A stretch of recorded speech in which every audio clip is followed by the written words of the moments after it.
Thank you to Headspace for sponsoring Unregistered.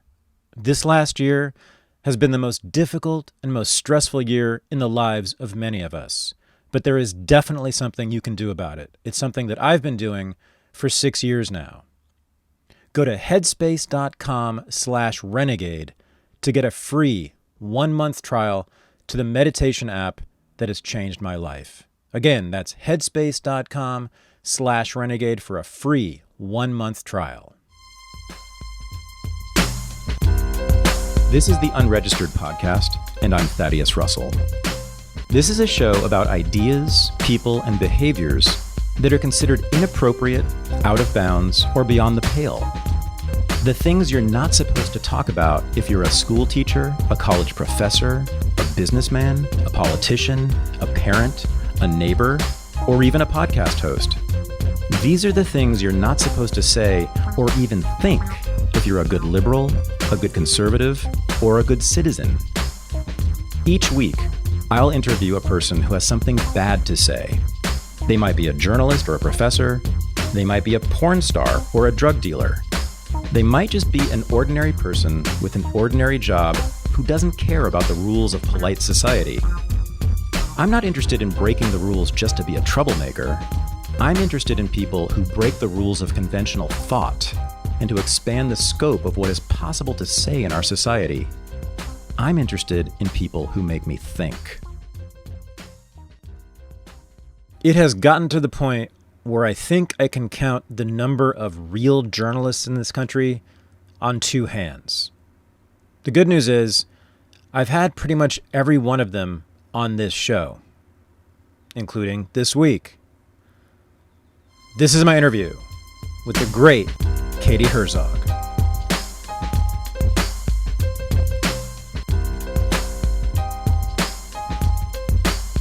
I am joined from an undisclosed COVID bunker outside of Seattle by my good friend, the wonderful Katie Herzog, who is here to make us all feel better. Because that's really what you do. Well, in between being a transphobic, racist, fascist adjacent. Nazi. Well, just adjacent. You know, I wouldn't go so far as to call you an actual Nazi. You facilitate. Yeah, adjacent. You facilitate Nazism. I appreciate that. But when I you're not, appreciate that. when you're not sort of like doing the bidding of Hitler and Putin, you actually brighten my day and you brighten other people's days. So that's why we're here. And Katie, now Thank you, Thad. it's been a slow news week. There hasn't been much going on in politics, so I thought we would just talk about your dog, which I know is That's great. We can talk about my dog. We can talk about Bean Dad. There was a piece about American Dirt in the New York Times Magazine this week. I think those are the big things happening. Yeah, I mean, thankfully, since it was such a slow news week in politics, we do have a few things to cover here. But my chief concern these days is about the status of Moose's balls. Moose would be your dog. And can you update us on how his balls are doing, what the plans are, how he's taking it? Is he, what are Moose's feelings? So Moose still has his balls. I'm documenting the process of deciding whether or not to cut Moose's balls off on my Substack, moosenuggets.substack.com. The worst name Substack on Substack. So far he has them still. I'm leaning towards not cutting off his balls, because what I've found during the reporting process is that for big dogs, and he, for this case, qualifies as a big dog, there's some health implications, increased rates of cancer and joint disorders and stuff, especially if you neuter them early. I have, however, decided that even if he keeps his balls, I'm going to cut off his penis. So it's true about the lesbian agenda. I feel, since this is a safe space, I will say it here. Yes, it's true. It's not so much that you're attracted to women. It's really that you want to emasculate men. Is that it? Right. Once they have their penises cut off, then I may be attracted to them. I see. Oh, that's how, yes. Of course. Well, it's all coming together for me now. Okay. So is it true you have a newsletter devoted to this? I'm sorry that I haven't subscribed yet. I do. Yeah. I have an entire newsletter devoted to my dog's testicles.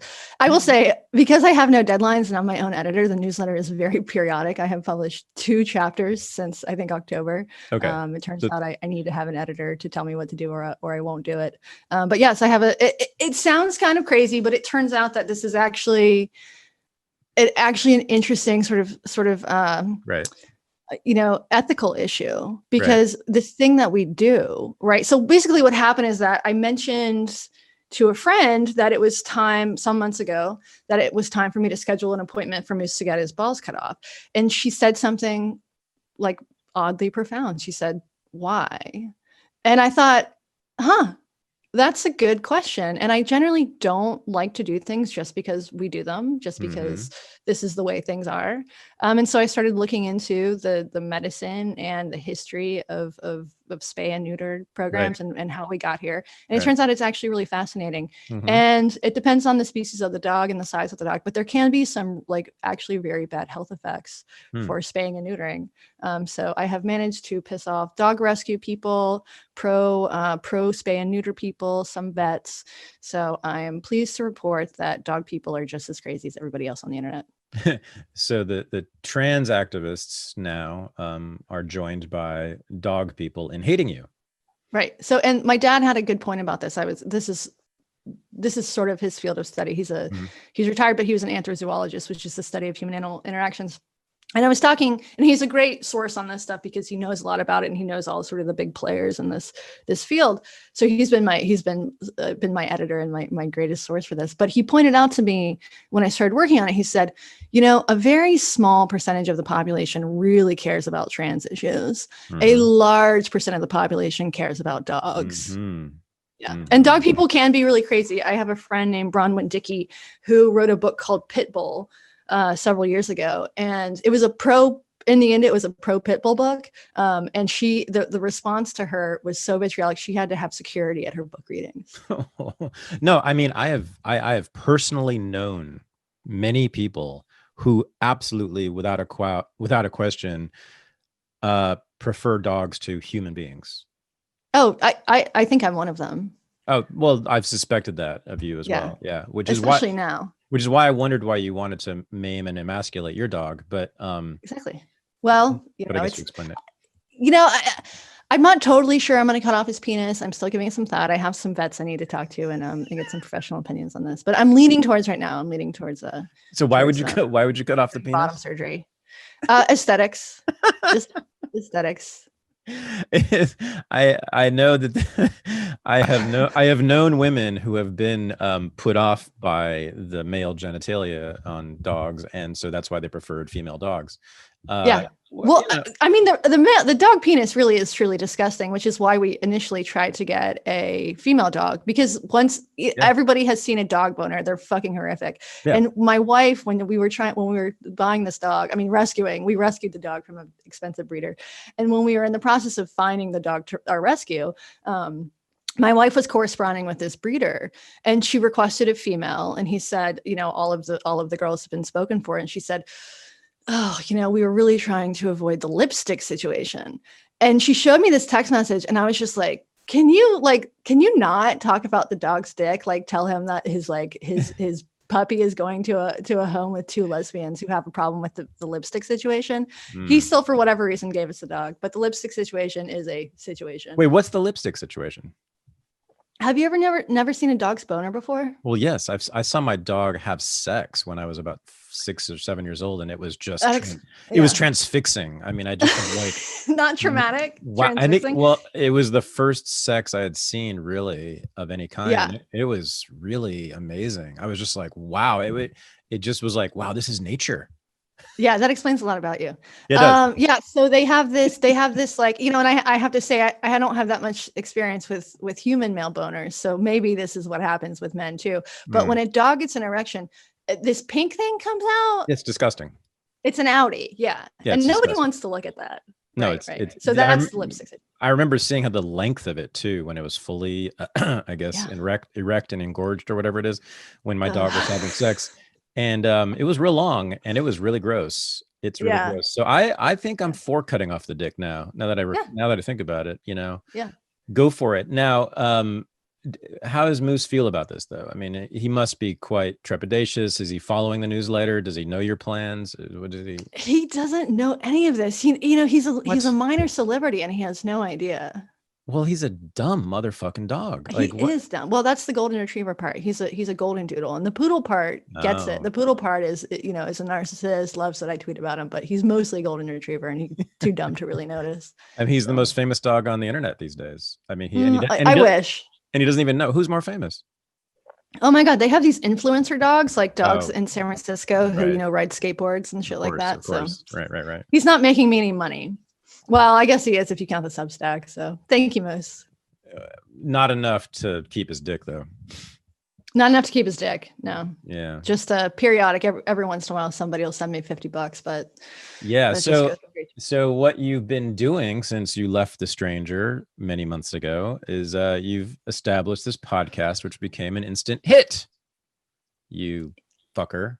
Like I don't know that I would call it a hit, but it is something. You guys are doing very well. We're doing very well. And we know this because of looking at your Patreon. So Yes. yes. and pretty much right away you were doing really well. And yeah. The podcast is called Blocked and Reported. It is co-hosted by you and Jesse Singal. You're both journalists. I guess what are you now? You're an ex-journal. You're still a journalist. I guess I'm a podcaster. You're an ex-writer, staff writer for The Stranger. And Jesse also was, would write instead of speak as a journalist. But now you guys do this podcast together. And it is about the media. Basically, it's your critiques of the media, right? And I have listened to many episodes, I want to finish the dog thing because it actually is very interesting politically. So, like, flesh out exactly because I've heard you talk on the podcast about this. What exactly? So you're pissing off certain dog people so there's people who are totally against spaying and neutering. Is that crew? No, it's people who are for it. Oh, so right. So it's one of those things where even by so what I'm doing is, at this point, there's only 2 chapters published. And the first chapter was about it was called The Coddling of the American Dog. And it was about how our relationships with dogs have changed from when I was a kid. I grew up in a rural area. So this probably wouldn't happen in cities, but we didn't take the dog for walks. I don't think we even owned a leash. If the dog wanted to go for a walk, you would let the dog go outside. Right. So we just, and now like the idea of like taking your dogs on vacation or your dog being your emotional support animal was just like, that's insane. It would never have occurred to me that you would like pick up your dog's shit. We just didn't do stuff like that. And this was in the neighborhood that I lived in. This was sort of the rule with a couple of exceptions. Dogs were all outside dogs. They had total free range, and this could be a bad thing. They're way more likely to get hit by cars than the dogs that we have now or have sex in front of children, or have sex in front of children. Although they were all spayed and neutered at a very young age. So best practices when I was a kid is that you got the dog spayed as young as possible. Well, it turns out that's bad for dogs because dogs do need these hormones to develop things like strong, healthy bones. And so the guidance from vets has sort of changed, but in lots of places, it's still like in 30 states, it's mandatory for rescues, for shelters to require spay and neuter of their animals. And this is to address what used to be a massive stray dog problem in the United States, or just a euthanasia problem. So it used to be something like 80% of dogs in shelters every year were euthanized. And this goes back a really long way. Like there are these reports from the 19th century in New York about how they would deal with the feral dog problem. And they had this cage that they would put 48 dogs in at a time, and they would sink it in the East River. They would drop it in the East River, and 10 minutes later, they would pull it up. It's full of dead dogs. And then they would put 48 more, and they could do thousands of dogs before lunchtime.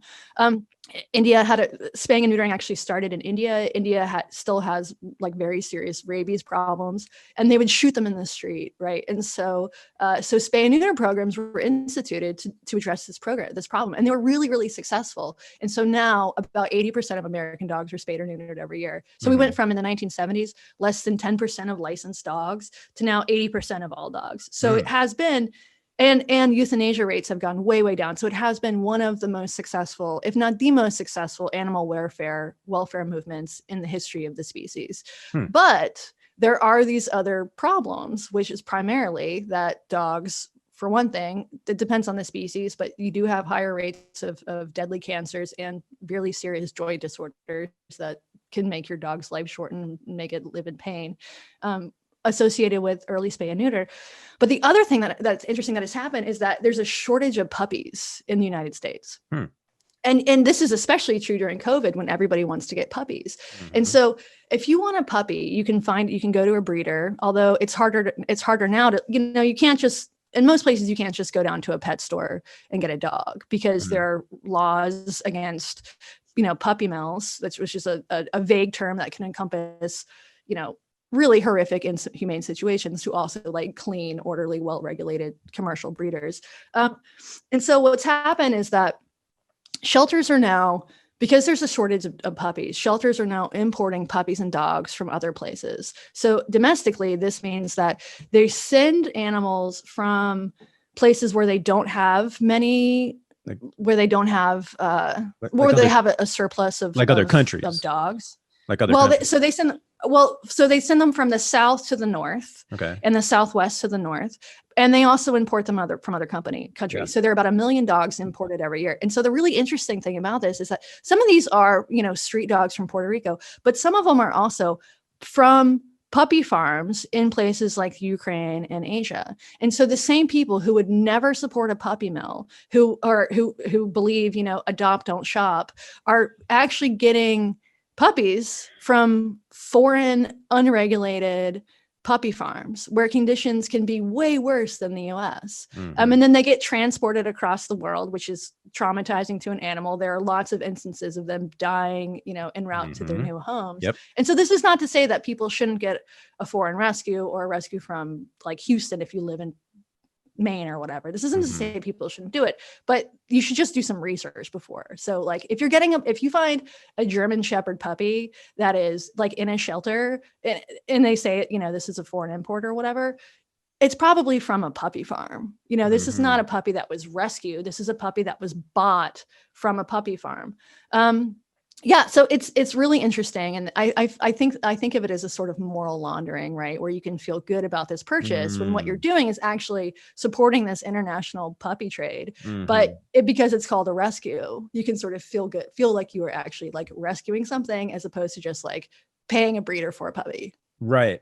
The cognitive dissonance people go through to make themselves feel morally just is quite something. So I'm just thinking about the broader picture now. So I don't know, it's about 5 or 6 years ago when I was still teaching at regular colleges and universities, it became this, as I'm sure you know, this big trend for students to say that they needed to bring so-called emotional support. Is that the official designation? Emotional support animals. Yeah. ESAs. Yeah.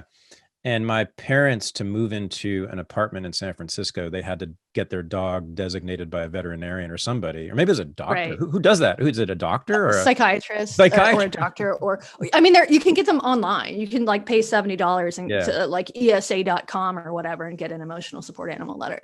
Right. And so when people heard about this, when this became news that ESAs were prevalent on college campuses and that many 18 and 19-year-olds felt like they needed a dog to leave home and go to college, this was part of the coddling of the American mind phenomenon, right? And I certainly agree with that. How do you read it? Like it's clearly, people have been obsessed with dogs for quite a long time, but it seems to have peaked now. And is this part of the broader, I'm going to state a thesis as not a question, and I want you to respond to it. My thesis is that it is part of the broader phenomenon of the infantilization of Americans, because this doesn't really happen in other countries as far as I know, maybe somewhere in Europe, but here we have been infantilizing ourselves in all sorts of ways, and this is just one other symptom of that. Does that make sense to you?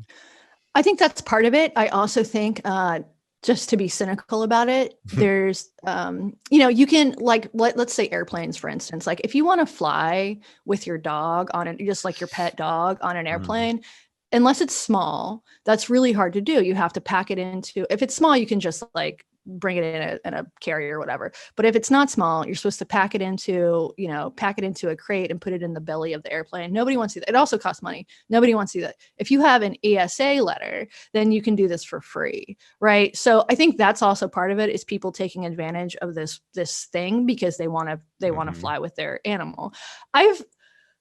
Before I got Moose, I was very skeptical of emotional support animals, and I made fun of people who felt like they needed them. This is something that my dad has written about. They have, there is some evidence that they actually make people less resilient, which is not surprising, right? It's like taking your teddy bear everywhere, and if you, and that's not good. You want people to be able to like live their life without their dog. After getting Moose, I've been trying to figure out how I can get him designated as an ESA without being too much of a hypocrite, because I want to fly him to meet my parents. And part of that is because I have become, especially since pandemic, so attached to this dog that the idea of like, I would love to go to Australia, but so would Moose. He wants to go to the Alps too. Moose wants to see the world, and my hikes through the Alps would be much more pleasurable if Moose were there to pull me. So right now I'm in the process of seeing if I can turn him into not an emotional support animal, but a service animal, which is another. So the interesting thing about service animals is that there's no like federal database or registry for emotional support for service animals, right? There's not even a certification program. All a service animal is an animal that has been trained to do a specific task. And that could be, guiding the blind, or it could be, notifying you if you're about to have a seizure, or like turning on a light if you have PSA. So I just need to figure out what my particular disability is and how I can train Moose to address. Like maybe it's like, bring me my pipe, right? Maybe that's it. I need plug my vape pen in. That's right. So I have a trip planned in May. So I have until May to figure out, to train him as a service animal and like make him well-behaved enough so that he could walk through an airline without pissing on everything. It's going to be difficult. Well, you need someone to facilitate your cannabis addiction. So I do. I mean, if it's not Moose, who will it be, right? Right now it's just me doing it myself. So. Which is unacceptable. Yeah, I mean, you can't continue to live like that.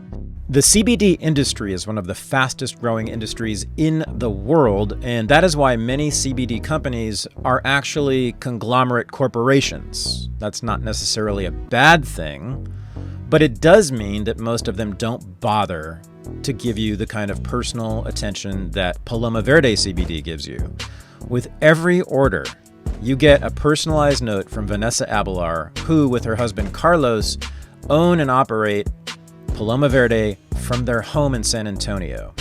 The other thing about these big corporate CBD companies is that they don't give you the kinds of discounts, for sure, that Paloma Verde is giving all of us at Unregistered. You get 25% off every single product in the Paloma Verde store by going to palomaverdestore.com and using the discount code RENEGADE.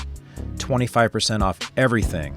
Then if you join their mailing list, you get another 10% off. So that's 35% off your first order, most likely. They have also put together my 3 favorite Paloma Verde products into what's called the Unregistered Combo Pack. And for that, you get 33% off total. It's an amazing combination. These products are the gummies, their famous gummies. There's the front. 10 milligrams per gummy. Delicious. As I always joke, I'm always running out. I have 2 left. Very sad. The serious medicine is their soft gels. That's 25 milligrams per soft gel. I use 2 to 6 of these per day, depending on my mental health. And then my favorite thing is their high potency tincture right here. You put a few drops under your tongue. And for me, my anxiety and my insomnia become non-issues very quickly.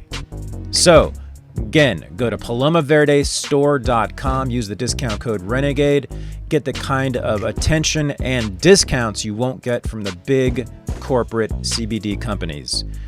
Make your body feel better, make your life better, and I thank you. All right, let's talk about if we really need to. How about if we did this instead? What if we just talked about dogs, and in a non-political way too. Like we've already politicized that, but what if we just talk about dogs and your wife and kayaking and the latest Netflix series that you binge watched, and that would be that. We would do an hour and a half of that, and of small talk, and just small talk with Thaddeus Russell. Hey, no. I think it's big talk, because we'd be happier, Katie. Right. And if we continue to do that, like if that were our careers, like if that's all we tweeted about and talked about and wrote about, right, things like that. Have you ever, I've felt bad about politics a lot of my life. This week, I actually got nauseated several times on Twitter. I mean, really, so that I had to stop and like go do a child's pose and breathe. I mean, honest to God. And it's been terrible for many, many years, but this week was really the peak of it. And I think almost no matter what side you're on, I would imagine everyone feels pretty awful about what's going on. Yeah. But let's, do you want to talk about that, or you want to talk about just the media in general? I guess we could talk about both, since they're of course implicated in what's been going on. But I mean, they are connected. I'm curious about your take though on the, well, this would be my show. When you have me unblocked and reported, you can ask me those questions. That's what the guest does. No, I've noticed you guys have not released an episode since the insurrection. Right. We've recorded one. We released it yesterday for patrons, and it comes out Monday for the freeloaders. Oh, I'm a freeloader, so I didn't see it. Okay, that's no wonder I didn't see it. All right. Well, then in that case, I'm happy to answer your question too, but let me ask you first. What's your general take? What do you say on that episode? It's complicated. And of course, right after while we were recording the episode, Nancy Pelosi announced that she was going to seek impeachment. And then right after we recorded the episode, Twitter banned Trump. So none of that is in our episode, unfortunately. Right. I am conflicted about the whole thing. I mean, obviously, what happened in DC was a really shameful moment. It was also a little funny. I think we shouldn't lose sight of that. It was, and that's primarily because of the costumes. I was listening to the radio, and I heard an announcer say, "There appears to be a man smoking a vape and hanging from the walls of the Senate chambers." Right. And I have to really inspect my own bias here. And I say this on the show because if this had been Antifa, like black wearing Antifa with face masks and ACAB symbols, I probably wouldn't have found it funny. I would have been just disturbed by the whole thing. But there was something about the appearance of these wannabe revolutionaries that did strike me as a very sort of comic and very Trumpian and American moments. But also it's horrifying. If, for people who were in there, I'm sure it was just a really terrifying moment.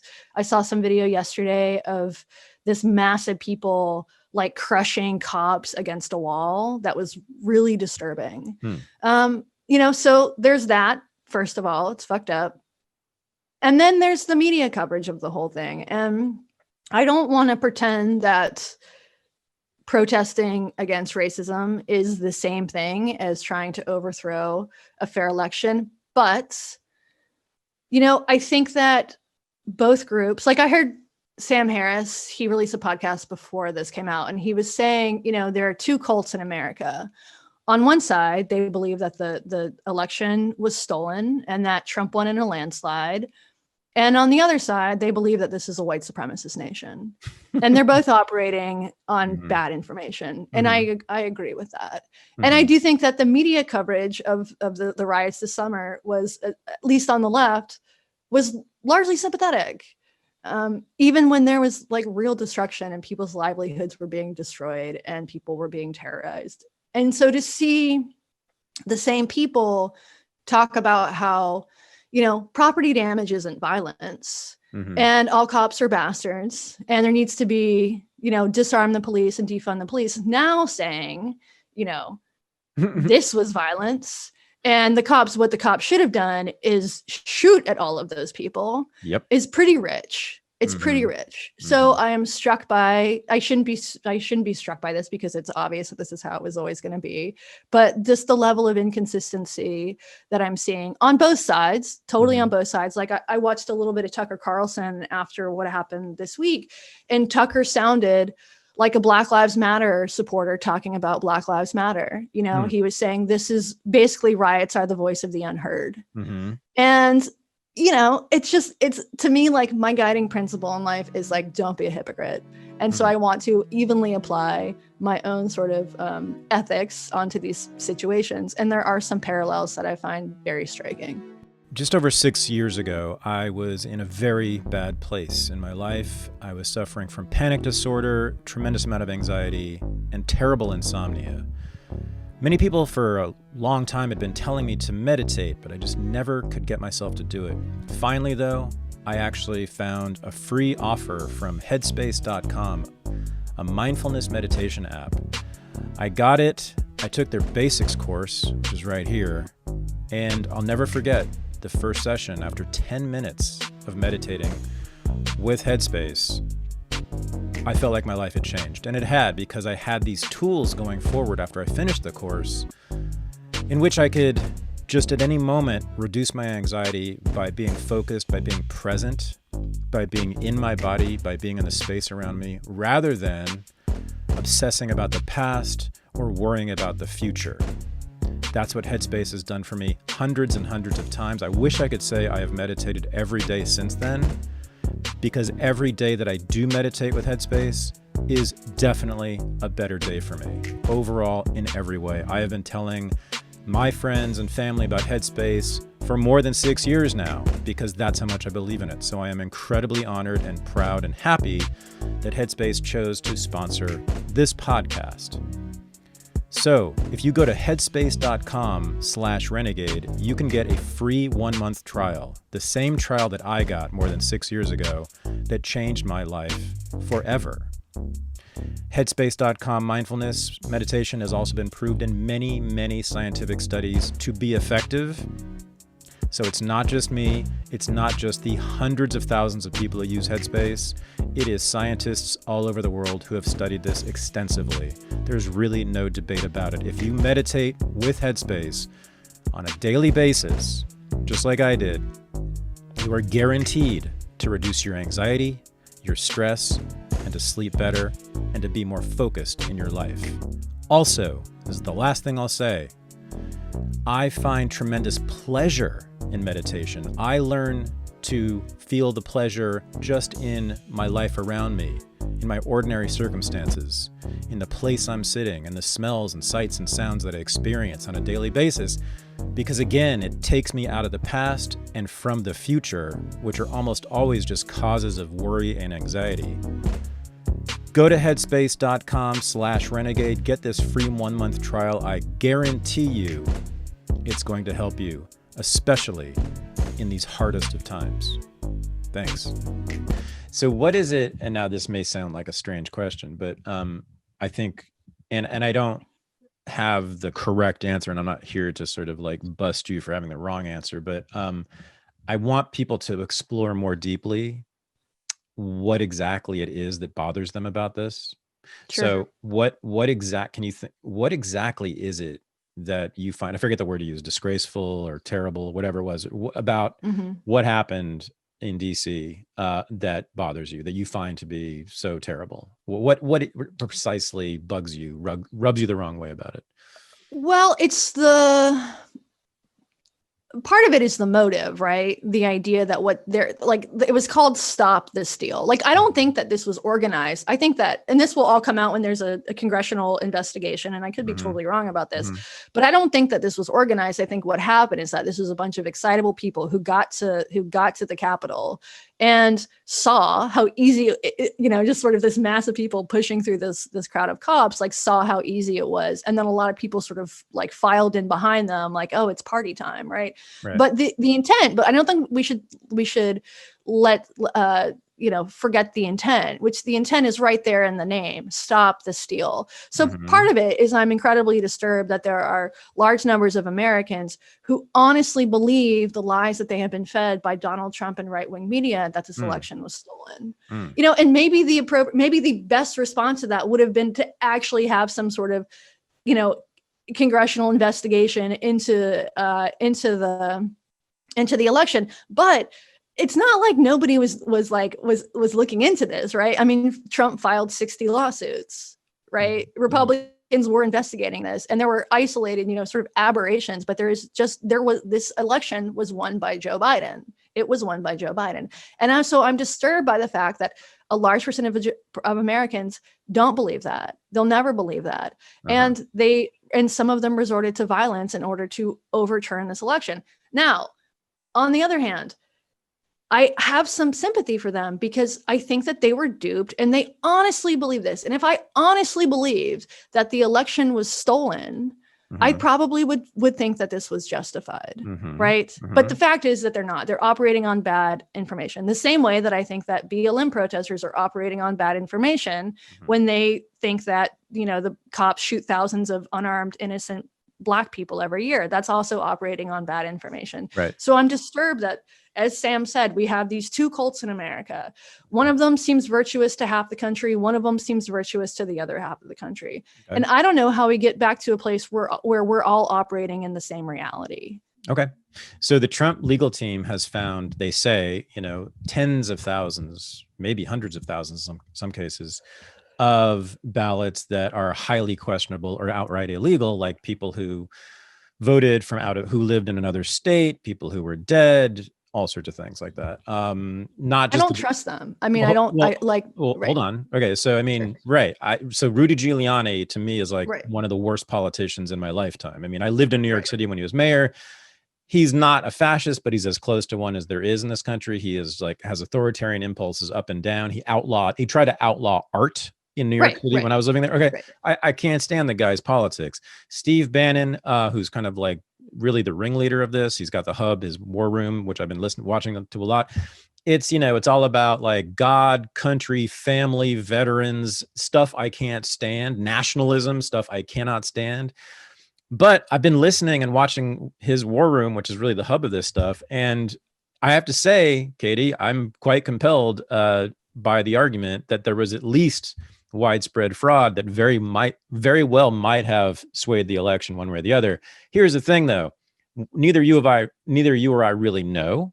But what I do know is that the courts have rejected hearing the case. That means they haven't heard the evidence, right? And as you said, Congress has not had any investigation except for what that one poor senator did from Johnson, I think, which, it didn't really amount to much. It wasn't a real investigation. So the evidence that the Trump legal team says they have, right, has never really been given its day in court, has never been investigated, examined by a court.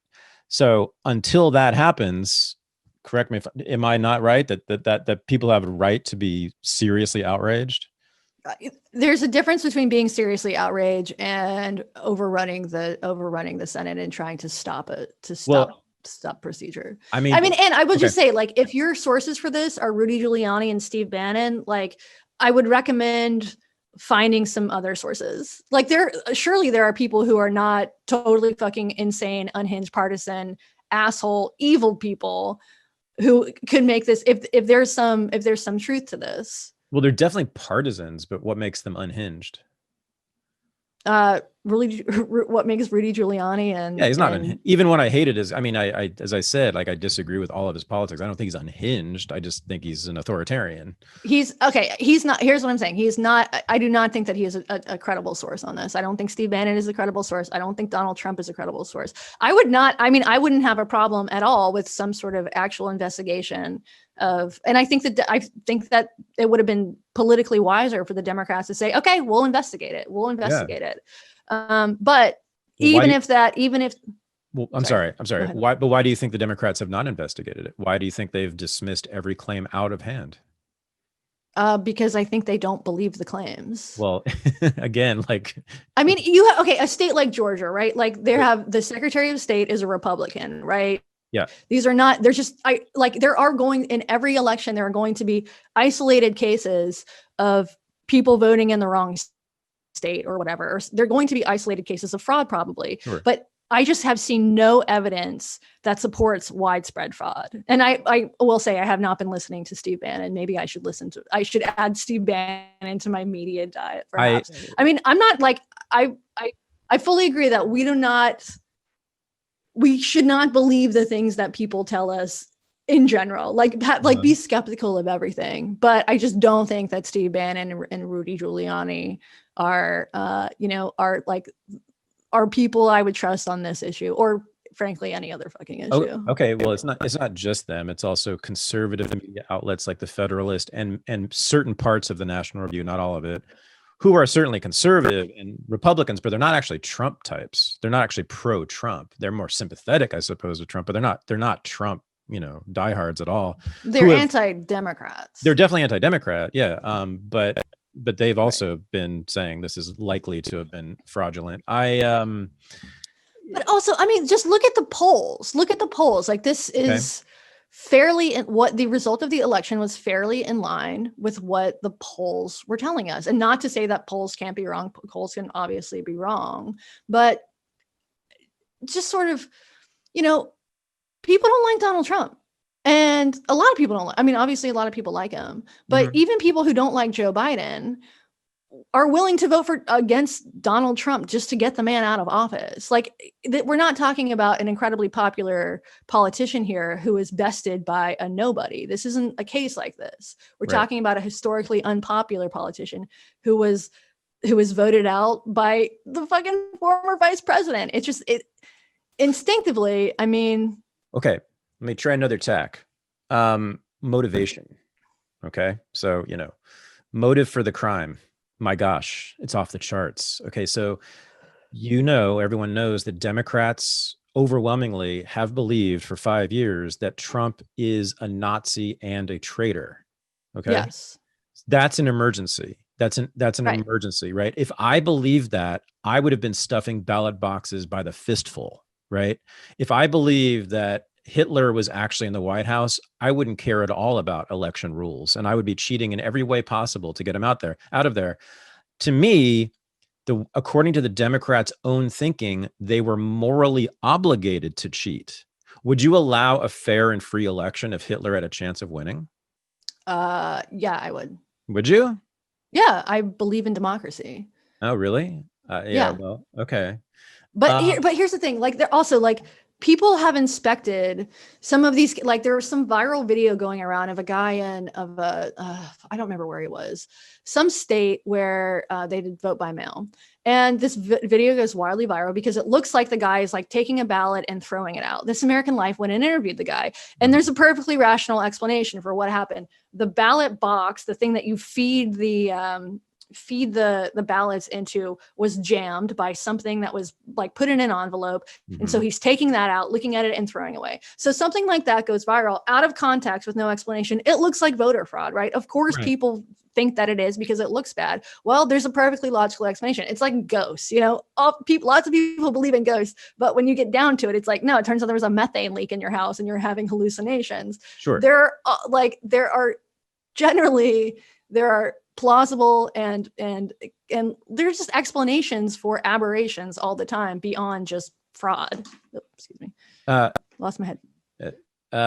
Okay. Well, but most Democratic voters are not like you, right? Do you not agree that many, many, many millions of Democrats do believe that Trump is a Nazi and were willing to violate all sorts of rules to get him out of office? Do you think How?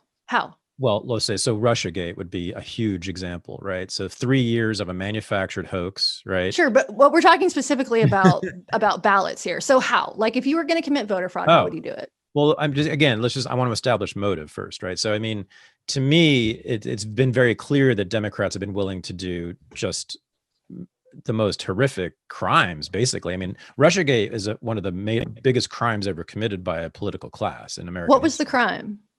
By inventing a hoax that actually pushed us closer to war in order to get rid of a democratically elected president. See, I mean, I agree with you in the sense that I think that, Russiagate was totally overblown. But I also think that just as people think that the election was stolen, this was a good faith belief that in that case, Russia was interfering in the election. And the fact remains that Russia did attempt to interfere in the election, it appears is not with the consent or the cooperation with the Trump administration. But that's what the federal investigation found, was that Trump wasn't complicit. It wasn't that Russia didn't actually hack, John Podesta's emails or whatever. But most Democrats still believe that he is a Putin stooge, and that he was colluding. I don't know if most do. I mean, certainly a lot do. Well, but just because they're stupid doesn't mean that all Democrats are stupid. No, but I'm saying if the Democratic leadership was willing to do that, and most of their followers went along with it entirely, like MSNBC, back to the media here,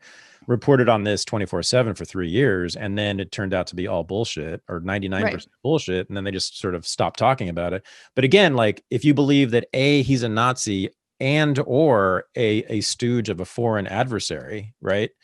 Then again, I don't know why a Democrat would have any compunctions about breaking rules to get him out of office. I mean, you could say the same thing. Like, nobody tried to kill him over the past 4 years. There are just some lines that people don't cross. And also, it's not like voter fraud it's not like it's easy to commit voter fraud.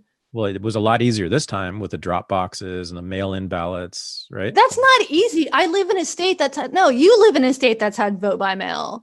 Okay. Or you did live in a state that's had vote by mail. Oregon and Washington have had vote by mail for over a decade. And it's not actually, you can't like Photoshop your own ballot and drop it in a box. Like, these things have barcodes. Every voter is assigned one. Okay. I mean, you could go steal somebody else's ballot out of their mailbox, I suppose.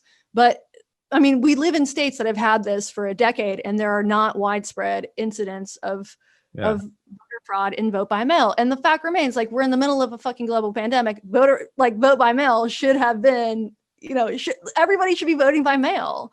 I suppose. I mean, also, someone has done a study of all the electoral processes by nations, and they studied like the top 27 industrialized democratic countries or whatever.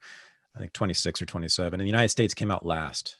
I think it was 26 out of 26 in terms of just historically, right? So that we have apparently like the least effective, most corruptible system of all of those countries.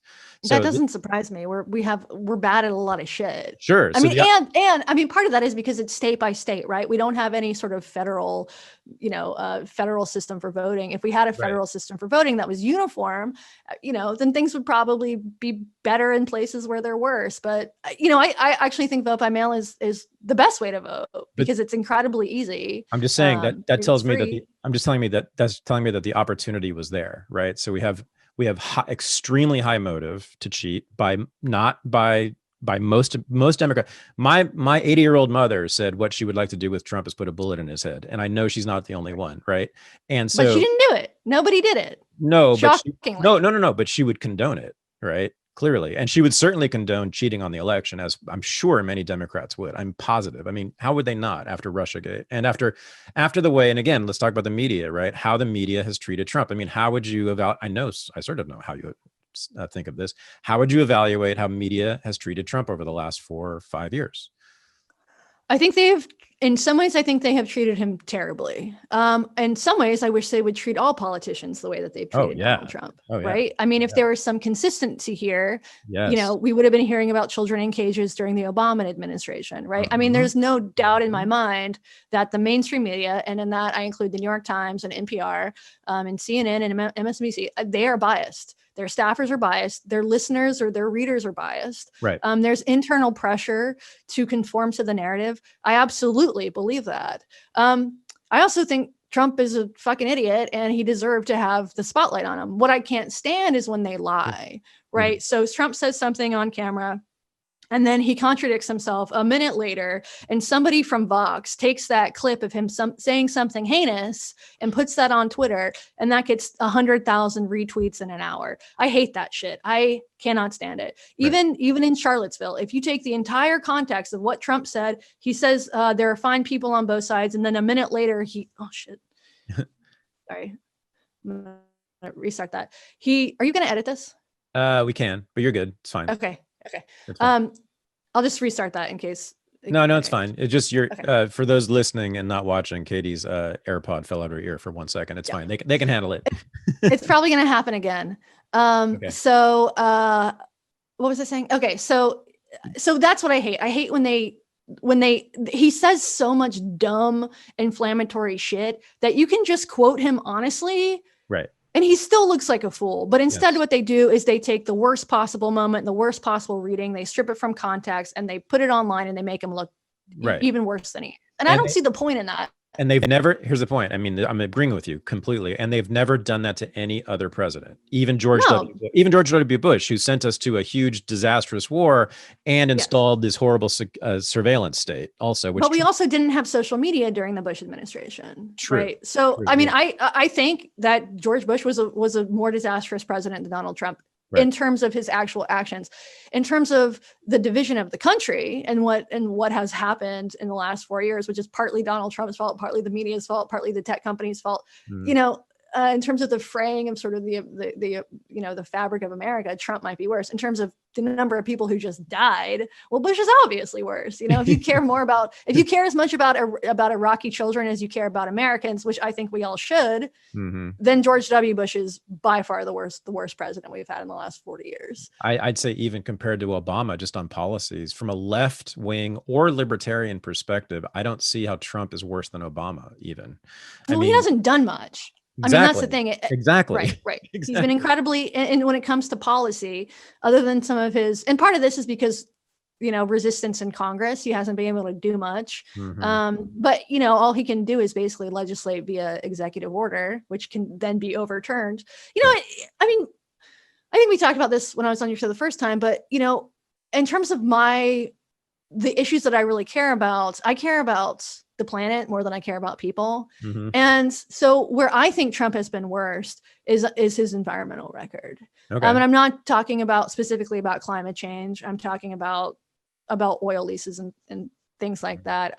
Building the border wall. I think building the border wall is incredibly, incredibly fucked up, not just because of the appearance and the symbolism and the fact that I think that actually people should be able to cross the border, but because he built it through a butterfly sanctuary. And we need to have, he's like interfering with the migration of other species. So that's, in terms of environmental stuff, Trump was fucking horrible. I didn't even know but that. It's really, from an ecological perspective, the border wall is an absolute disaster. From a private property perspective, it's also an absolute disaster. I've never heard anybody objecting to it based on what it did to the butterflies. You should. Butterflies are important. They're much less annoying than people. Are we talking about the monarch migration down to Mexico? Is that what it's disrupting? There's a butterfly sanctuary right on the border. I didn't know that. Right. So, but there's lots of stuff, if you care about like jaguars being able to like hunt and shit like that. I mean, it's bad all around, and also unnecessary because the landscape is very inhospitable and difficult to cross there anyway. So from an environmental perspective, Trump has been truly awful. When it comes to some of his foreign policy stuff, I don't think he's been that bad. Obviously, the economy was doing fine until COVID. And I honestly thought shit was going to be a lot worse than it is. We didn't go to war. He didn't nuke anybody. He certainly, he's an embarrassment. A lot of that is aesthetics. Well, he tried to withdraw almost all the troops from the Middle East, and the Democrats blocked him. And the Democrats blocked him in Congress. I mean, that's to me the biggest story of the last couple of years, and no one's talking about it. Right. The border wall to me is just absolutely grotesque. I mean, in every way. I mean, I'm an open borders person. I believe that it's absurd that you and I, just because we happen to be lucky enough to be born here by just no merit of our own, like we get to choose who gets to migrate across that border. It's ridiculous. And I live in a place that used to be Mexico. So. Right. And especially when what people are doing is trying to survive. Like what other option is there? If your town is overrun by narco traffickers and you can't get a job and your family is starving, well, we all have the imperative to survive. I also think that New Zealand should let me in for that very same reason. Right. I agree. And that's why we have to set a standard. That's why we have to allow immigration so that we can then say to other countries, hey, we should be allowed into your country because it's a cool place to visit. Right. You have great beaches, and I would love to make my podcast from a tiki hut on your beaches. Have you been to New Zealand? I have not. It's like my top of my list. I would imagine for you too. Yeah. Because if I can bring moose. Yeah. Dick or not, you want to bring moose. Yeah. So let's talk about the media generally. You guys really do a very good, careful, methodical job of sort of analyzing and critiquing what's been going on in the media since you started the podcast. I really appreciate it. Even when I disagree with you, which is not often, but it's always very, very thoughtful and careful. And I can summarize for the audience kind of your take on things, but I'd rather you do that. So why don't you just give us sort of your general feeling about what's going on with the media? I mean, to me, it's an absolute shit show. Very little in media is worthwhile. Certainly legacy media, I think, is essentially all corrupt. I don't think there's any part of legacy media that I think has any worth anymore. Like, I grew up with the New York Times. Let's talk about the New York Times first of all. Okay, let me tell you my story about the New York Times. So when I was growing up, that was the paper of record. We subscribed to it. Even in Berkeley, we got as soon as it was distributed nationally, it was showing up on our doorstep every day. I read it cover to cover. Then when I moved to New York in my mid-20s. I read that damn paper cover to cover every single day for 20 years, Katie. And even then, I knew that it was essentially in the tank for the Democrats, but I still felt like they did some serious reporting. They did take some questions seriously. They did actually have some curiosity, which is really what journalism to me is about. And now, and I've heard you talk about this in similar ways, but now it's to me, it's as if it's been written by college freshmen at Brown or something. I mean, it is not even, I never believed in journalistic objectivity. I always thought that was a complete scam, basically. But there's not even an attempt to pretend that they're being objective. It is simply, it's clear that they're doing everything they can to undermine Trump, no matter what he says and no matter what he does. And almost every sentence, they have to put a clause saying, well, Trump said this terrible thing, and therefore, the rest of this, you must oppose him for what he's saying now. So what do you think about this? I mean, why now? And because it preceded Trump, I mean, it was starting before Trump appeared, right? And you've been on this beat in a sense, you're not just the trans person. You're not just the critic of trans issues. You've also been very much a critic of the media. So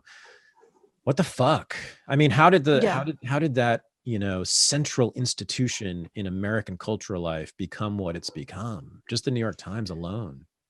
I mean, I think a couple things are going on. Part of it is a reaction to Trump and this resistance journalism. I think Ben Smith called it that. And I think there is a very real desire on the part of reporters to be on what they see as the right side of history. And so they have turned into activists. And the problem with activists is that activists are almost by definition myopic.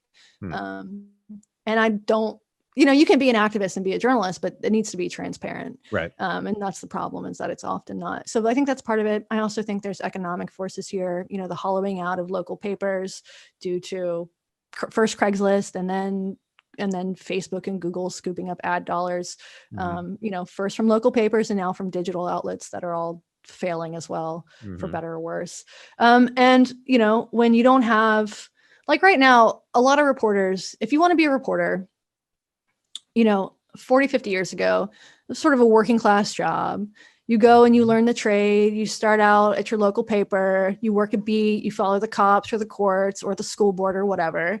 And then maybe you work your way up to a regional paper or a national paper. Right. That's not what I did. And that's not what most people are doing these days. What you do these days is you start out as a blogger. Right. You're voicey. You build your own brand as a reporter. And the way to make a living, the way to get published, and the way to get money and to get notoriety is to have a name. And you don't do that by covering the school board. You do that by being voicey and opinionated and doing what I did. So while this has been good for my career, I think it's been, bad for the institution itself and bad for the Republic. And then there's social media. The incentives have changed, right? So 15 years ago, if you wrote something for your paper, for your weekly paper, your newspaper, whatever, that people hated, maybe they would send a letter to the editor or an email to the editor. Before that, they would maybe send a letter, but you got to get a stamp and an envelope and you got to write it and then you send it in, and maybe your editor is going to tell you about it. And like, if it's really funny, maybe like stick it on a wall somewhere, but probably it's not going to have that much of an impact on what you do. And now, because of social media and just sort of the vibe of the country, the zeitgeist right now, the incentive is to not piss people off, or to piss people off, but you got to piss off the right people, right? And I think reporters are terrified of becoming the character of the day on Twitter, or of pissing off their colleagues, because then you're in a hostile working environment. You have Slack, which means that everybody in a company can weigh in on the editorial process and what reporters are doing. So it's not just getting feedback from your immediate colleagues, it's also getting feedback from the tech people who have, who might have like worked for Facebook for a few years, but then they decide they want to join the resistance. Right. So they join the New York Times. And they don't understand the ethos of journalism. And they think that, the job of the journalist really is to take down the president, not to report what's happening. Right. So I think there's a lot of things going on here, but mostly I think the incentives have changed. The incentive is no longer to be balanced and just report the facts. The incentive is now to be a part of the resistance. I'm writing down notes. There was something I wanted to talk to you about that I almost forgot. So, okay, before I do that, I'm going to say that it's also part of this broader process that I mentioned before of infantilization that's been going on. I see, and I guess you do see, among American adults, by the way. I mean, I guess we're doing it to children too, but with adults being infantilized. And I suppose at the core of infantilization is anti-intellectualism, right? If it's a 3-year-old and they want to run into the street and play, you don't bother to examine the issue of whether or not a child should run in the street to play. You just stop them from doing it, right? And that's really what's going on. I guess to me, my number one principle, is intellectualism. I mean, that's what I value the most. And all that means is, people really get confused about that. They think it's a highfalutin word. It just means interest in ideas or a love of ideas. It really means curiosity about ideas. Curiosity, to me, that's what a great journalist is a curious person. That's the number one characteristic. I think you agree with me. And so that's what's going on here. I think that's sort of the base of it. I think everything you just said is correct. But to me, underneath it all is this big cultural shift. Not that Americans have ever been known for their intellectualism. In fact, there's a famous book by Richard Hofstadter in the 1950s called something about anti-intellectualism in American life. What is that? Why is that? Why is that now happening so powerfully, so pervasively? And how do we get out of it? That's a good question. I mean, I think you're right about that. There's this, I think journalists, thought leaders, politicians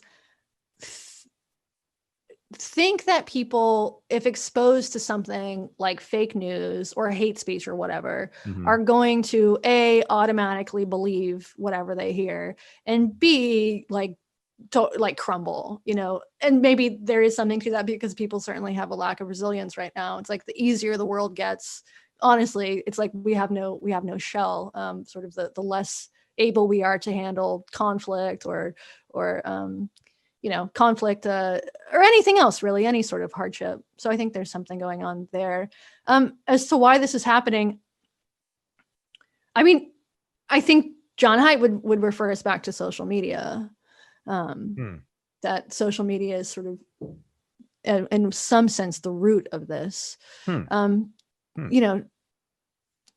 I don't know. It's difficult. It's difficult. I think you're right. There is this infantilization and this idea that a lot of people in the media have, that we need to protect people from ideas. Right. I hate that. I think it's bullshit. I think that people are generally smart enough to figure out, if you lay out for them the truth, they're generally smart enough to figure it out. I might have been proven wrong a little bit with what happens on Wednesday in DC. For the last few months, I've been a speaking out against Facebook censorship and Twitter censorship. I don't think they should shut down groups of people, or shut down groups because they're problematic or they traffic in fake news. But I will say it is disturbing to me that if you look at the polling, something like 80% of Republicans think that the election was stolen, and a significant portion of them, think violence is justified. So I don't know. It's so complicated. And then there's the whole thing about like, should these companies, like, just take the, banning Donald Trump. My concern with banning Donald Trump on Twitter, if Donald Trump violates the terms of the platform, I think that the platform is, if the government or anybody required the platform to keep Donald Trump on the platform, that's also totalitarian, right? You can't tell a private company what to do. So there's that. On the other side, I'm deeply concerned about tech censorship. I'm deeply concerned about that. I don't think the answer to that, though, is greater regulation, in part because the way that they want to regulate these tech companies is to reform Section 230. 230, yeah. Talk about that. Would have the okay. So Section 230 is it's a policy that indemnifies social media companies from most user-generated content, right? Mm-hmm. So if I'm on Twitter and I am like selling stolen handbags, or I defame someone, or I try to instigate violence, as it is right now, the company cannot be held legally responsible for that. Only I can be held legally responsible for that. With these Section 230 reforms, the company, some of them, if you do it with it entirely, the company can be held legally responsible for that. And when that happens, they're going to be so heavy-handed when it comes to moderation that free speech will be threatened, will be absolutely threatened. And if they are sued over and over again, it's possible these companies will just shut down, which maybe would actually be good for the Republic and, in the long term. Maybe social media really is the fucking problem. We need to do away with it. But it would stifle people's ability to be heard. It really would. And banning Trump for violating their policies is one thing, but this doesn't end with Trump. It didn't begin with Trump. I was bitching about them cracking down on Alex Jones because this is, people hate slippery slope arguments, but once the door is open, people will get banned. The Red Scare podcast was banned today from Twitter. What? Yeah. I didn't know. I don't know why, but Red Scare is off Twitter. My second favorite podcast after yours. Right. Mine too. Actually, my favorite is the Fifth Column, and then mine. And then Red Scare is like number 5. Yeah. I didn't know you were a Red Scare fan. I don't listen to it all the time, but I do. I think they're smart and funny. I love it. So, I'm concerned about this, but there doesn't seem to be an easy solution to any of these problems. If I ran a social media, so they banned Trump, and the response to that by some people is like, well, the right wing can just make their own platform. Well, they did. They made Parler, and now Parler is banned from the Google App Store, and it's suspended from the Apple App Store. So yeah, they made their own platform, and now nobody can get it. Right. So I'm totally concerned about this, but also I think these companies have too much power. Do I really want the government telling them what to do? Well, kind of no, because they're also idiots too. So I don't know. So here's the so I'm just reeling from Red Scare being booted from Twitter because I don't think my podcast is less controversial than theirs, and I don't see why I won't be banned soon. That's really terrifying. And they're left-wingers, by the way, everyone. Yeah. And Anna's profile is gone too. So I don't know if she deactivated or she was banned, but she's gone too. She might've been deactivated because it doesn't say suspended on her account. There have been, I don't know what's going on, but I've lost like 1,000 followers in the last couple of days. I thought this was because of my bad tweets. Yeah. And people are just losing followers in droves. It's possible that they're purging bots. It's possible people are quitting the platform. And it's also possible they just have a super heavy hand right now. Jesus Christ. Seriously. If Red Scare goes down, your podcast and mine could easily go down. Totally. We are very close to them politically. Yeah. Yeah. And in our willingness to be provocative and controversial. Holy motherfucking shit. Okay. So right. And it's not like, the thing is like Megan Murphy was banned. So Canadian feminist, she was banned several years ago for tweeting "men are not women." To me, that was the most egregious banning, because her crime was she misgenders people. I don't agree with that. I think it's unkind, but I don't think it should be a bannable offense. And tweeting something like "men are not women" should definitely not be a bannable offense. It's a thought crime, even though I disagree with it. It's a thought crime. It's a thought crime. I would go to the barricades on her side to defend that. Wow. Yeah. And she's taken her career has taken a major hit. I mean, people have sort of forgotten about Megan Murphy because, and she was very prominent because she isn't in the space where everybody is. The good news, I guess, I hope, is that once this happens, or now that it's happening, I mean, the alternative platforms will, rise in numbers. I don't know. Not if they get banned from the app stores. Yeah. Minds.com that's my favorite of all the alternatives, but they just need more. They need more people, and I'm going to go on there and put exclusive content on there to help them out, actually. And I really recommend that people, because Minds is really cool. Parler is just full of Trumpists. I'm not interested in that. I'm not interested in being with a bunch of MAGA hats. But minds.com is very open-minded, very ecumenical. Back to 230. Here's the thing about 230. And again, this is a way to bash Trump and everybody at the same time. Idiot Trump has been championing this, repealing 230, as have Democrats, right? I mean, that's... Yeah. Oh, totally. They're all Elizabeth Warren, Josh Hawley, Donald Trump, Andrew Yang, and they can all agree with this. It's incredible. And it's a bad I mean, this would change the internet as we know it. Maybe the internet needs to be changed, but this would be an absolute disaster. Who would start a social media platform if you can be sued for what your users generate on it? Not even, the comment section of a website, I mean, it's not just social media platforms. This means that the New York Times could be liable for content generated for user comments. This is not good. And what would happen is that comment sections will shut down, which I don't particularly care about. I don't really like comment sections, but they are useful. Yeah. So that'll disappear. Social media might die. The internet is a place for freewheeling conversation will just end.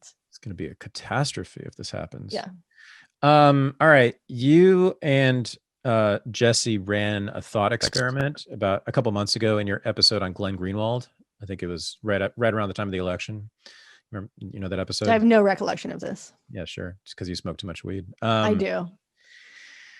And that's actually what I'd really like to talk about with you, instead of politics, just weed, but and smoke. Is this an intervention? I need it. No. I want to smoke weed with you. Okay. It's the opposite of an intervention. You're enabling me. So we're about to get into a little bit of an argument again. Maybe, I don't know. We'll see how it goes. So it was a great, fascinating question that you posed. I was troubled by what I thought to be your answer. I can't wait to hear what this is. I have no idea what we talked about. I'm just going to make the build up just go for a half hour. I mean, you can tell me anything and I would believe you. I have no recollection of these. Oh, really? And then Jesse's answers was even more troubling. Although I will say you were both a bit ambiguous and you're both very careful and thoughtful and not sure about your position. So it wasn't like you took a strong one, but you said, well, you were talking about the Hunter Biden laptop, right? And the suppression of that by everyone, right? The New York Post article, which turned out to be it looks like it's true, right? Because the FBI is now investigating it, right? And there's a very strong chance that Joe Biden himself is somehow implicated. I mean, that's a real possibility, but certainly that Hunter Biden's laptop is full of incriminating evidence, tying him to Burisma in Ukraine and Chinese businessmen selling his dad's name for lots and lots of money. I disagree with the likelihood that Biden is implicated, but yes, Why? Hunter Biden is. Well, because he just, I haven't seen any of the evidence saying that he is. I mean, my take on Hunter Biden is that, sorry to derail where you're going, but Hunter Biden is that he's a fuck up and he probably was trading on his dad's name for sure. But if his father wasn't responding to that, if his father didn't enable that, then fuck yeah, prosecute Hunter Biden if you need to. Certainly. But it sounds like what he really needs is rehab and a good therapist. Yeah, I agree. I mean, so I have not seen evidence to tell me to believe that Joe himself was involved in this. Not really. Right. There's just the one piece about what was it, the big guy getting some cut of it, but that's, who knows what that means. But Right. it's his son and his brother. It's not just Hunter. It's Jimmy Biden, who's Joe Biden's brother, who are like up to their necks in this stuff. So Right. But anyway, we don't hold people responsible for the sins of their idiot family. Totally agree. The point that you guys, and I agree with you on this, we agree on this, is that the suppression of that, well, no, I mean, sorry. So that was suppressed, right? Yeah. And it was suppressed by the media. They refused to cover it, as we all famously know. Twitter banned the goddamn New York Post over it. And, that was a direct intervention to sway the election for Biden. Yeah. And it was a big one, because if that had been reported on the way, if it were for Trump, if Trump had been found doing, or Trump's family had been found doing the stuff, that would have been headline news 24/7, and it would have crushed the Trump campaign. Now, you said that, or I think it was Jesse actually said you asked him if he were running Twitter, would he have allowed that on Twitter? And he hedged. He wasn't sure, because it sounded like he really wanted Biden to win badly enough that he would be willing to suppress the coverage of that very important story right at the height of the election. So, and then you talked about another hypothetical, which was Derek Chauvin. If there was like very compelling evidence, I remember this now. Yeah. If there was very compelling evidence that Chauvin did not, in fact, murder George Floyd, right? Would you cover that? Would you allow that to be published in your hypothetical? The question isn't whether it would be published. The question is if you were on the jury. If you were on the jury. Okay, right. And right. Okay. So if you were on the jury, similar question though, right? Similar question. Right. Would you allow the city? Would you basically convict Derek Chauvin? Yeah. Even if he weren't guilty, just to avoid the fallout? That's the question. Yeah, and your answer was? I can't remember what my answer was. I think I said I would. I think you said you wouldn't. I think you said I wouldn't. Would I do the right thing or the wrong thing here? You went a little bit back and forth, but I'm pretty sure everyone can look back. I think it was November 6th. It's the Glenn Greenwald episode where you guys discuss Glenn Greenwald.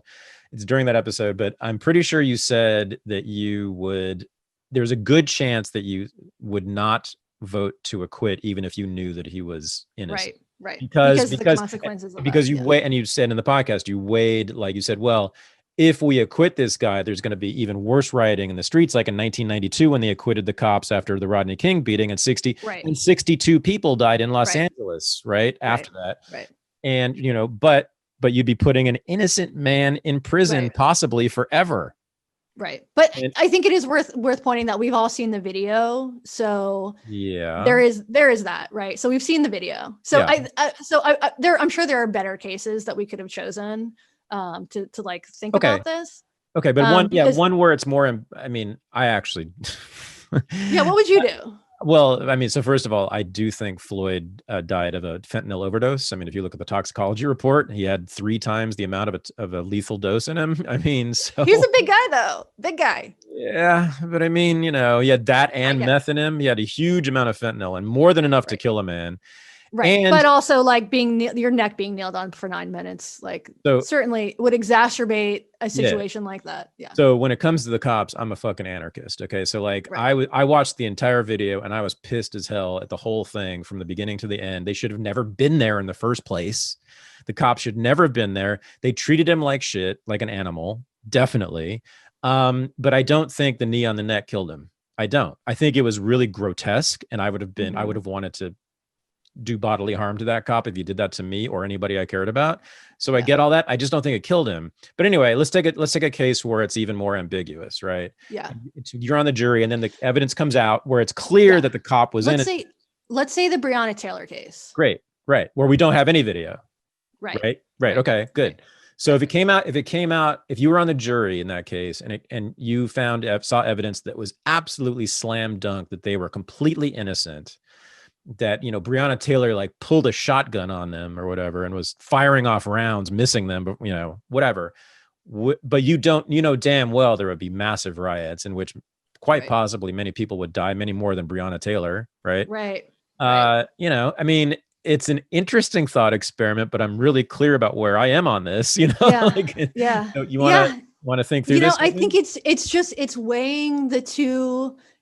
weighing the two issues. It's sort of a communist perspective, the good of the whole versus the good of the one. I think the Kyle Rittenhouse is also a good example. If I were, I think if I were a prosecutor, things would maybe be a little different because you're obliged to follow the law and not just your conscience. So like Rittenhouse, I probably would not have charged Rittenhouse for murder. I would maybe charge him for, having an illegal weapon, whatever, like bringing a weapon across state lines or whatever. Based on I think he has a compelling self-defense argument based on what we know. It's a really good question. I am certain I will never be chosen on a jury, on a capital jury case. So I don't know what I would do. I mean, it is so difficult knowing what knowing that more people will die if you acquit this person, knowing that, morally, I don't know what's the righteous position there. You would be saving lives by putting someone in jail, putting an innocent person in jail. It's so difficult. Putting an innocent person in prison for the rest of their lives. I can think of there's very little that horrifies me more than that. That's never going to happen from me. I can tell you that. Like no matter what the consequences, Yeah. And also you don't know for sure. I mean, it's certainly likely, but you don't know for sure people are going to die as a result of this. But I get it. Yes, I think it's highly likely. It's likely. It's likely. If not people dying, certainly people's livelihoods being destroyed. Well, then I would say society has to work that problem out on its own, right? Because that's a problem that society has. If an innocent man being acquitted causes you to riot in ways that kill people, then that's a bigger issue that we have to address. That's the thing. They don't think that he's innocent. They don't. I mean, no matter what. People who would, right. All cops are bastards. This is obvious to many people. Yeah. Defund the police. You've been very critical of that. What do you think of that? Well, I mean, if you want the police to do a better job, the way to make them do a better job is to not revoke their funding. I think police need more training. I'm not a police abolitionist. I'm not a prison abolitionist. So I don't think defunding is the right mechanism. I think reform for sure. I think there are plenty of laws that need to be reformed as well. But I don't think defunding is the way to get there. And I think it's just going to happen. And we've seen this, it has the opposite effect. The murder rate in this country is skyrocketing. Of course, part of that is pandemic and recession and everything that goes along with that. But also, the people who are most likely to be harmed when police stop policing are not people like you and I, right? Correct. My neighborhood is fine. Nobody is going to come ransack my house. 100%. Right. So if you really give a shit about low income, Black and brown and white communities, defunding the police or abolishing the police is a fucked up position to take. 100%. And this seems so obvious on its face that I don't understand how people can't see it. Right. So 1,000 people a year are killed by the police in this country. But only about 100 total or less are unarmed. Oh, about a dozen. No, that's Black. Oh no, black, right. Yeah, right, but right. Overall, it's roughly it's less than 100 overall. So that's a very tiny percentage. And most of them are white. And by the way, yes, most of them are white. And also, by the way, if you read those cases, which I have, in many, not all, but many of the cases, they were doing something ultra aggressive toward the cops. Right. That made it actually. And I am, as I said, I'm an anarchist on this stuff. But like, if I were a cop, I'd have shot them dead too. Well, definitely. Definitely. So I mean, the thing, sorry to interrupt you here, but so I want to just give you an example. So people obviously don't understand, like your audience probably knows this. My audience knows this because we talk about this. Right. Most people, if you ask them, and I've asked a lot of people this over the past, since March or whatever, since May, how many people do you think, how many unarmed people do you think unarmed Black people do you think the cops kill every year? The answer I usually get is between 2,000 and 3,000. The funny thing is that when people say say their names, that chant that you hear all the time, you can say their names because it's actually a pretty short list. So that's right. Where I live in a small town outside Seattle. And about maybe 3 or 4 months ago, a guy was killed by a police officer. He was sitting on an overpass late at night. I don't know what happened. He was not armed, but he was shot and killed by a police officer. Right. The local paper did a few stories on it. The Kitsap Sun, the local paper here. The Seattle Times, the big paper across the water, didn't do anything. They published a couple of AP stories, but they didn't send a reporter, 15 miles away to cover this. Mm-hmm. Why do you think that was, Thad? Let me guess. Might it have something to do with color? You would be right about this. If this had been a Black person or a brown person, not only would the Times this would have been front page news for weeks, there would have been riots in Seattle. There would have been riots in my town. So people have the false impression that cops only kill Black people and they only do it because they're racist. You and I know that this isn't true, that police killings are a problem. Part of the reason police problems are killing is because we live in a country with 400 million fucking guns. Mm. But if you look at the statistics here, the number of police actions every year, put that up to a chart next to the number of unarmed people who are killed by police every year. It's a minuscule amount. You can Agreed. Absolutely argue that it's always too many. Of course, like it is terrible when an operative of the state kills somebody. It is very fucked up. I don't believe in the death penalty. I don't, this is when it's extrajudicial, it's even worse. Yep. But what reporters don't do is contextualize this, right? So every time they report on another death of an unarmed Black man, what they need to do is write, in 2020, there were X number of unarmed Black men killed. They need to just contextualize it so that people have some sense of what actually is going on. And I don't think reporters even realize this, right? Mm-hmm. So instead, they just add fuel to the fire. They have led huge swaths of this country to the false impression that we have white supremacist police who are going rogue to kill Black men because they feel like it. Right. That's not true, right? There are probably some cases like that, like the Ahmaud Arbery case was deeply fucked up. I think that was a lynching. It wasn't an active police force, but still, obviously, there's racist violence in this country. This shit does happen, but it's actually pretty fucking rare, and it's been getting rare every year. Yes. And nobody bothers to contextualize that. And then when the Seattle Times ignores a police shooting because the victim is white, of course people are under the impression that it only happens to Black people because that's all they hear about. Yeah. Dude, nothing enrages me more than when a Black person gets shot down who's unarmed by the cops and it's ignored. So you may have noticed, every time it happens on Twitter, I post it on Twitter. And I've had Michael Bell Sr. on this show for that reason. He's a white guy. His son was murdered execution style in Kenosha. I've never even heard his name before. Right. Yeah, they held a gun to his temple and fired, and then it misfired, and they reloaded the gun and put it back to I'm sorry, Katie, this is when he was cuffed and against the squad car. Oh my God, man. Michael Bell Sr. He's been fighting this campaign for 16 years. And he went and he asked Colin Kaepernick, he went to Soldier Field in Chicago and took a knee when Colin Kaepernick was doing that thing and said, I'm going to take a knee on Soldier Field in support of your cause. Will you just tweet about it? And he refused to. He reached out to the entire Martin Luther King family just for support. His son had been murdered execution style by the police. No answer. Jesse Jackson, he said, God bless him, was the only Black leader who gave him the time of day. Right. It's a tactical error because if more Americans realize that police violence is not just something that affects Black people, they're probably going to care about it more. And then maybe real reform, obviously cops need to be charged and prosecuted when they murder people. Yeah. They need to be, right? Can you imagine? Right? And I want to actually pull this together. This is one of my projects as soon as I have some time for it. But I want to imagine this, a big stage somewhere where you have the family and close friends of people who have been murdered, unarmed people have been murdered by the police who are every color, and it is not mentioned what color they are. Right. How powerful would that be? Right. It'll never happen, but yeah. What kind of right? I know, but what kind of? Well, maybe it will. But what kind of a movement could that inspire? That would really. Right. You may have noticed, BLM. What have they actually accomplished in terms of real reform? Basically zip, except for these weird half-assed attempts to sort of defund the police in a few cities, which they're gonna change their minds on that pretty fast anyway, right? I mean, they're cutting budgets, but no one's gonna defund the police.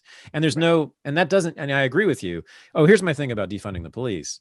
As I said, I'm anarchistic about this. And I do want to ultimately replace the police with other forms of security, right? But the thing is, that's not what's happening here. They're just saying defund the police, abolish the police, period. Well, they are replacing them with different forms of security, because like in Chop Chaz over here, all of these businesses got private security, got this like hired security people who have even less training than cops. So people of means will always have security, right? That's just gonna happen. But privatizing it is not going to make fewer people killed. Well, no, I mean, but there's other ways, not just hiring private security guards, but, community policing is a real thing. It's been done in many parts of the world. It's been done here, and in prior history. I think that in poor neighborhoods, black, white, and brown, they can do that. And I think that pulling the police out of those neighborhoods where you're right, the murder rate would most likely skyrocket and people in those neighborhoods would be victimized much more than people like you and me. That's what they need to do. But that's the discussion that needs to happen. We need to have a discussion about how we will replace the police in an effective way that makes us safe. And the answer is not sending social workers to domestic violence situations. Not right now. Right. I mean, I don't think so. I agree with you. But I just think that like when you have the very real possibility that every house that you walk into is going to have a weapon. Sure. I mean, I don't think that you can have a serious conversation about police reform, especially defunding the police or abolishing the police until you talk about the gun situation in this country. Yeah. And that's not changing. Sure. You and I probably differ on the gun situation. I know we do, but your number 400 million is a gross underestimate. Oh, wow. So if you count the DIY and 3D printed guns, I had guys, had 3 guys on my show recently who were kind of like the leaders of this in terms of like, they have websites where they teach you how to make your own guns through 3D printing and other ways. They estimated hundreds of millions of DIY guns. And one of them said it could be as many, a total, if you include all the licensed guns, could be a total of 1 billion. But it's definitely that's 400, I think, is the licensed guns. So it's somewhere between $500 million and 1 billion, most likely. So it's way more than even that.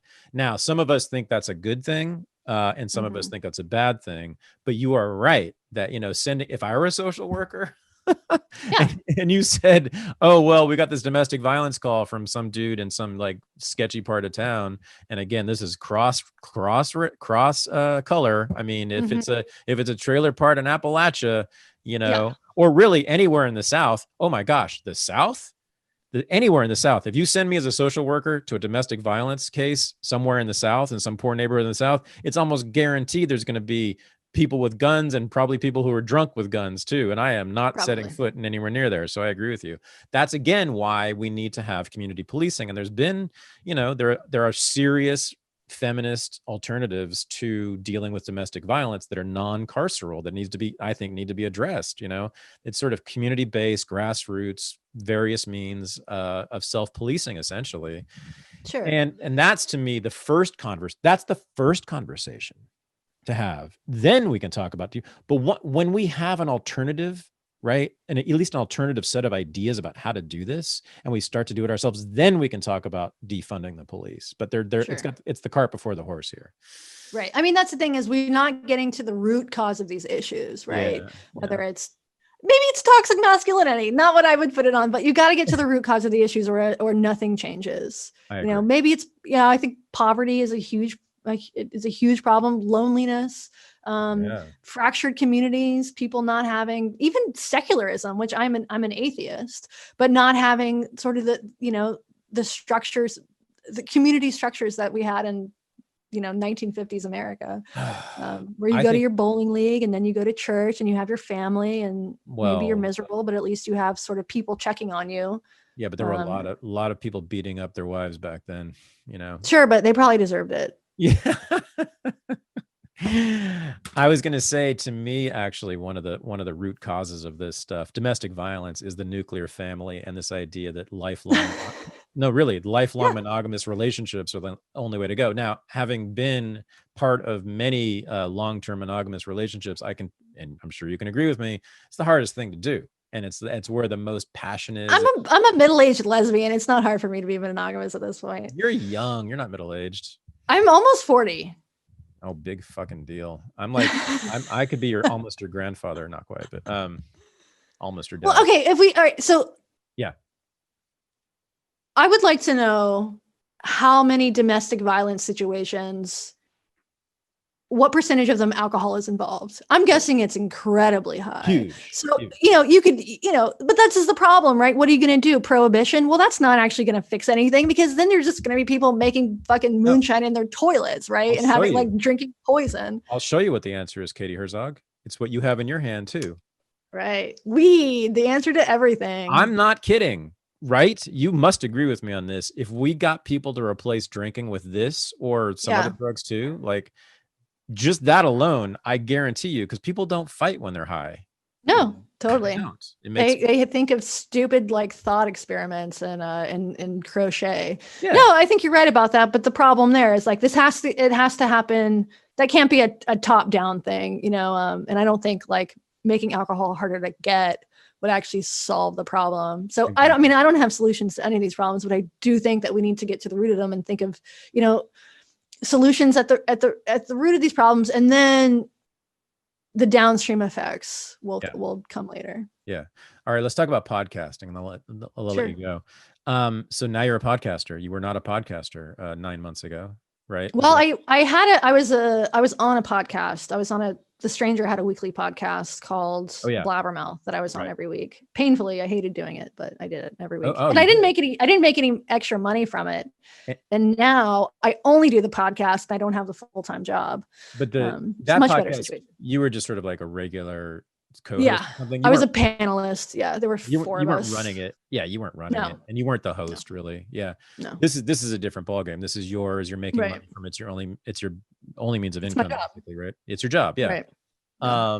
And you're a co-host. So how do you like it? Or do? No, it's great. I love it. I mean, like every job, it's like it comes time on Friday to record, and I'm like, oh God, I do the podcast again. But it is really, for the amounts of and people have told me I need to stop saying this because it's so infuriating to people who have to like get up and go to work every day. Right.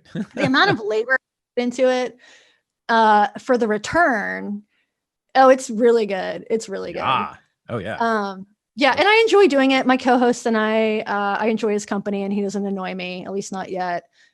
We recently incorporated. So dealing with like that stuff has been a pain in the ass, that now that we're a legit business and we have to like pay taxes and have an accountant and try to, we basically accidentally started a successful company, and neither one of us are business people. We have about the same level of ambition, which is good, because if one of us, like neither of us, we don't want employees, we don't want to go, we got an offer very early on to, I won't mention the company, but a very, very large media company essentially wanted to bring us on and build a podcast division. And we were both like, nah, I don't think so. We're like making 6 figures from a part-time job. I don't think I want to change that. Damn. Yeah. Very impressive. And what else is gratifying about it?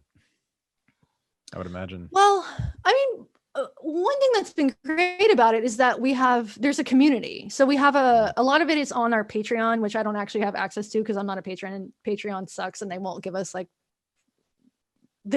more than one account. But there are, so there's a like very robust little community of people who listen to the podcast and talk about it.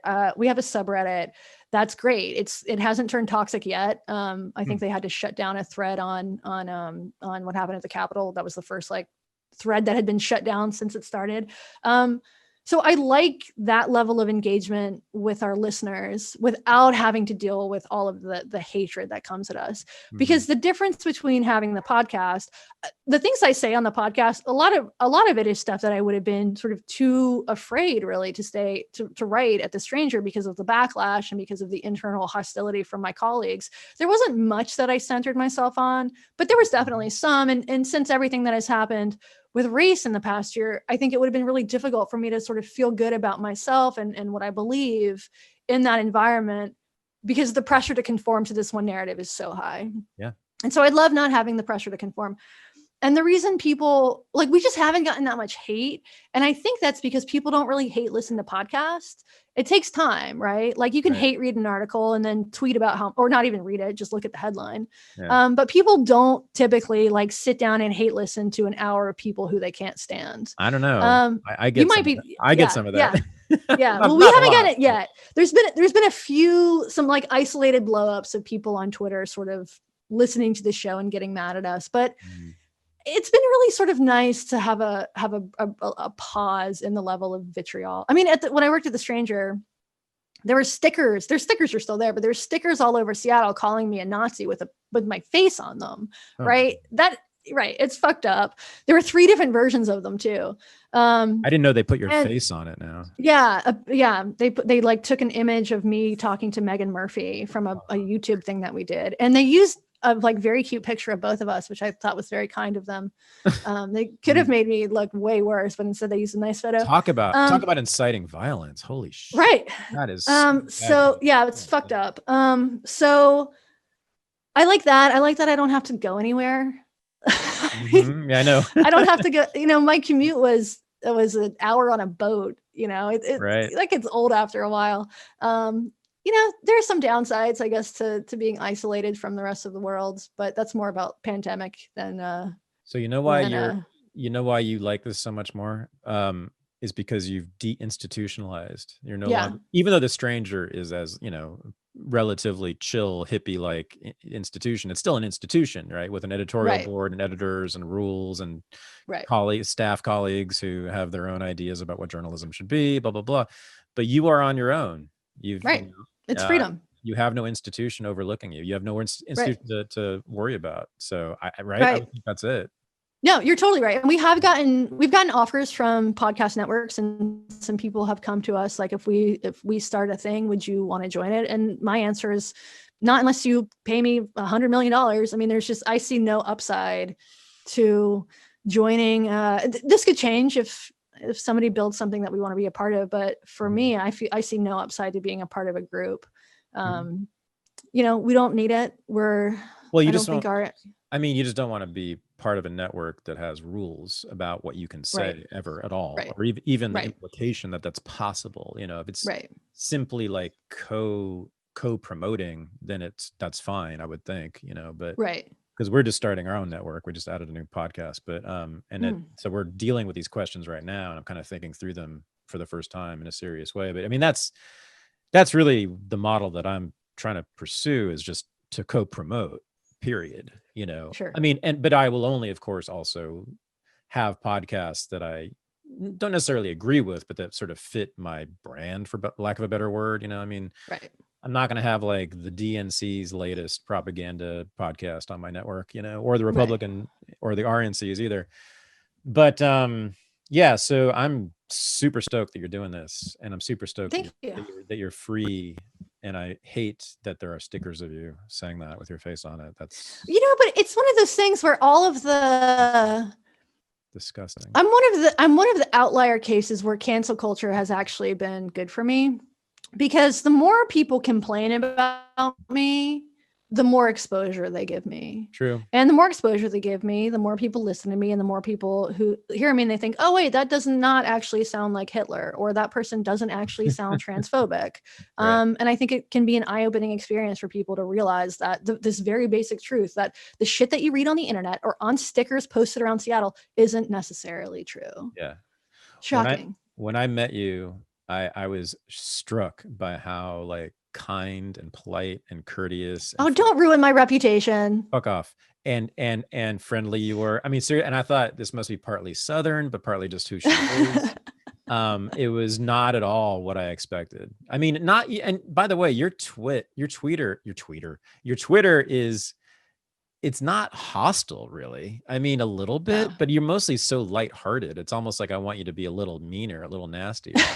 I can try. But this idea that you're somehow this like cantankerous semi-Nazi is just absurd. I mean, there's no one nicer in my world that I've known. The cantankerous part is absurd. Nazi, that's a little fair. That's true. Well, you're adjacent to Nazism. I'm adjacent. So, all right. So, you never really fully answered this question because you're a bit evasive today. It's okay.